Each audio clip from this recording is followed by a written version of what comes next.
kenapa sih kombinasi ya triple nih ya antara kalsium, D2, K2 itu kayak kombinasi yang paling klop banget gitu ketika kita ngomongin entah itu dari makanan atau suplemen untuk menjaga kesehatan tulang kita.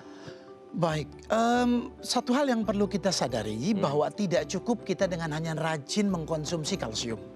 Bahkan banyak ibu-ibu kepengen tidak osteoporosis dengan rajin mengkonsumsi kalsium dosis tinggi.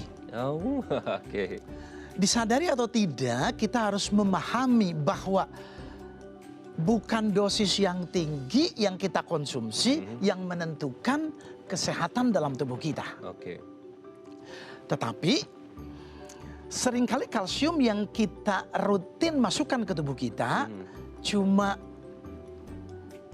menambah beban dan memunculkan resiko terjadi penumpukan. Apabila numpuk di ginjal, dia jadi batu ginjal. Dan apabila dia numpuk di otot juga justru berisiko tinggi terhadap elastisitas organ tersebut.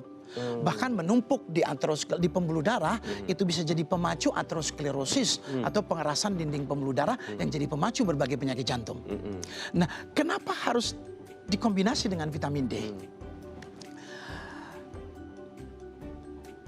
Vitamin D tugasnya adalah dia menstimulasi kalsium, agar dimanfaatkan oleh tubuh secara optimal. Dan apabila seseorang memiliki kandungan vitamin D yang cukup dalam tubuhnya, maka tidak membutuhkan kalsium tinggi yang kita konsumsi tambahan dari luar. Karena justru vitamin D itu akan mengoptimalkan makanan-makanan yang mengandung kalsium dari makanan yang rutin kita makan menjadi sumber kalsium utama yang diserap ke dalam tubuh. Nah, kenapa harus dikombinasi dengan vitamin K? Nah itu dia. K2. Kadang-kadang pertanyaannya kalau kalsium sama vitamin D aja gimana gitu tanpa vitamin K gitu. Nah, vitamin K itu ibarat homostatis, penyeimbang, dan dia menentukan arah yang benar agar kalsium yang kita makan benar-benar diserap untuk kebutuhan tulang.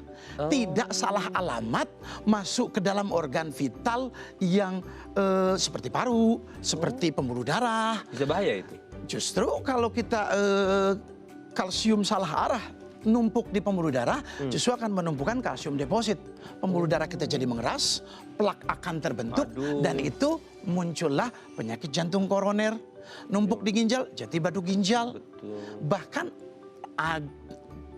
termasuk beresiko tinggi terbentuknya hiperkalsemia. Terjadi penumpukan kalsium yang berlebih. Jadi vitamin K ini sebenarnya untuk menjaga keseimbangan dan juga agar kalsium yang kita konsumsi itu tidak salah alamat.